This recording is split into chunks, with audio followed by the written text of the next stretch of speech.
Dubai में palm Jumeirah की construction का काम जोरों शोरों से चल रहा था। ये दुनिया का सबसे बड़ा और सबसे पहला पाम ट्री शेप का आइलैंड होने जा रहा था, जिस पर पूरी दुनिया की नजरें टिकी हुई थी।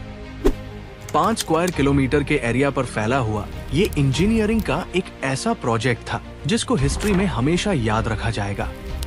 इंजीनियर्स को लग रहा था कि शायद इस प्रोजेक्ट में सबसे मुश्किल तरीन काम समंदर की लहरों से मुकाबला करके उस पर आइलैंड बनाना है, लेकिन उनका असल इम्तिहान तो तब शुरू हुआ जब आइलैंड पूरी तरह से कंप्लीट हो चुका था।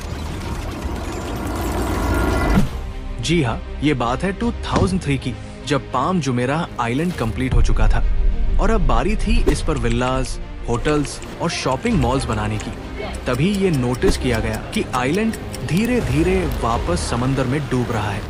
यानी अगर ये खाली आइलैंड ही समंदर का मुकाबला नहीं कर पा रहा था, तो जब इस पर हजारों बिल्डिंग्स बनाई जाएंगी तो फिर इसका क्या हाल होगा। ये इमेजिन करना किसी के लिए भी मुश्किल नहीं है। 3 सालों की मेहनत और अरबों डॉलर सबको पानी में डूबते हुए नजर आ रहे थे। इस प्रॉब्लम को लेकर आइलैंड पर कंस्ट्रक्शन के काम को रोकना पड़ गया, क्योंकि ना सिर्फ ये बहुत खतरनाक मामला था, बल्कि ये दुबई के शेख की इज्जत का भी सवाल था, जिनके प्रोजेक्ट को पूरी दुनिया देख रही थी। 5 स्क्वायर किलोमीटर पर फैले हुए आइलैंड को वापस समंदर में डूबने से कैसे रोका जाए, ये समझना पूरी प्रोजेक्ट टीम के लिए बहुत ही ज्यादा मुश्किल था। इस मसले को किसी भी सूरत में जल्द से जल्द रास्ते से हटाना जरूरी था, क्योंकि ये दुबई के शेख की इज्जत का सवाल था। फैक्ट स्टडी की वीडियो में एक बार फिर से खुशामदीद।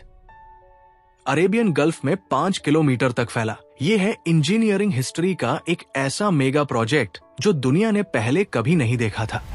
पाम जुमेराह इतना बड़ा है कि इसकी असली शक्ल सिर्फ आसमान से ही देखी जा सकती है। इस पूरे आइलैंड को बनाने में हैरतंगेज तौर पे 40 नहीं, 50 नहीं, बल्कि पूरे 900 अरब रुपयों का खर्चा हुआ था। ये आइलैंड न सिर्फ दुबई में बल्कि पूरी दुनिया में अपने VIP विलास, लग्जरी होटल्स, बीच क्लब्स और यहाँ से दिखने वाले दिलकश नजारों की वजह से मशहूर है। सिर्फ रेत और पत्थर से बनाए गए इस आइलैंड को न सिर्फ समुद्री तूफान से बल्कि अर्थक्वेक और सुनामी से भी खतरा रहता है, लेकिन फिर भी 18 सालों से ये आइलैंड सिटी अरेबियन गल्फ में गर्व से खड़ी है, जो कि इसको बनाने वाले इंजीनियर और वर्कर्स की खून पसीने की मेहनत का मुंह बोलता सबूत है। इस नामुमकिन प्रोजेक्ट को इंजीनियर्स ने किस मुश्किल तरीके से गुजरकर मुमकिन बनाया, उनको किन किन मुश्किलों का सामना करना पड़ा और कैसे उन मुश्किल का सॉल्यूशन निकाला गया, ये सब आप जान सकेंगे आज की इस वीडियो में।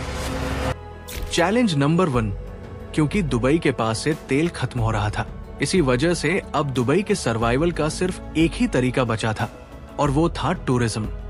ये बात है 2000 की, जब दुबई पहले ही बुर्ज अल अरब बनाकर वेस्टर्न टूरिज्म अपनी तरफ अट्रैक्ट कर बैठा था।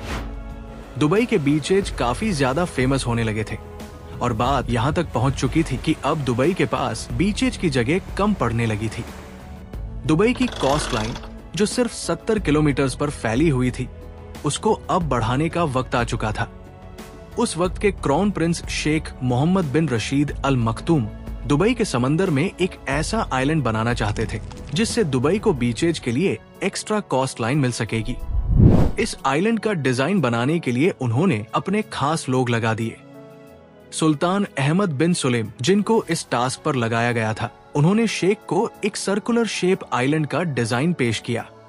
इस सर्कुलर शेप आइलैंड से दुबई को 7 किलोमीटर की एक्स्ट्रा कोस्ट लाइन मिल रही थी, लेकिन ये काफी नहीं थी। शेख ने ये डिजाइन तुरंत रिजेक्ट कर दिया, क्योंकि उनको 7 नहीं बल्कि 70 किलोमीटर की एक्स्ट्रा कोस्ट लाइन चाहिए थी। इस बार शेख ने खुद डिजाइन बनाने का फैसला किया। शुरू में तो कोई डिजाइन समझ नहीं आ रहा था, लेकिन फिर शेख एक ऐसा डिजाइन मैदान में लेकर आए जो कुछ और नहीं बल्कि एक पाम ट्री की शेप थी। हैरतंगेज तौर पे इस डिजाइन से दुबई की कोस्ट लाइन में 56 किलोमीटर का इजाफा हो रहा था, यानी दुबई की करंट कोस्ट लाइन का 80%। कागज पर डिजाइन तो बन चुका था, लेकिन मसला ये था कि आज से पहले किसी ने भी इस शेप का इतना बड़ा आइलैंड नहीं बनाया था। Challenge number 2।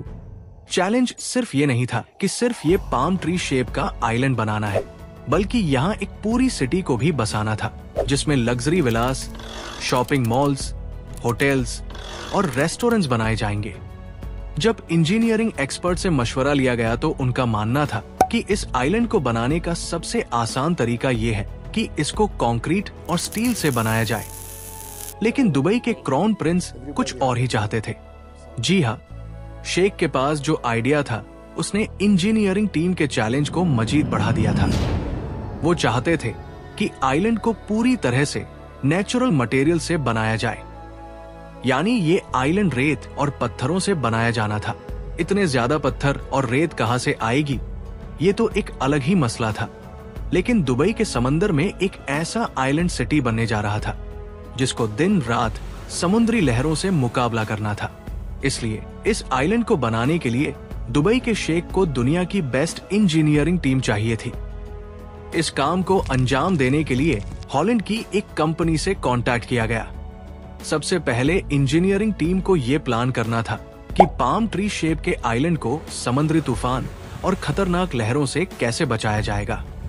इसका सिर्फ एक ही सलूशन था कि पाम ट्री शेप के चारों तरफ समंदर की लहरों को रोकने के लिए पत्थरों से एक कर्व्ड शेप का आइलैंड बनाया जाए, जिसको ब्रेक वाटर भी कहा जाता है।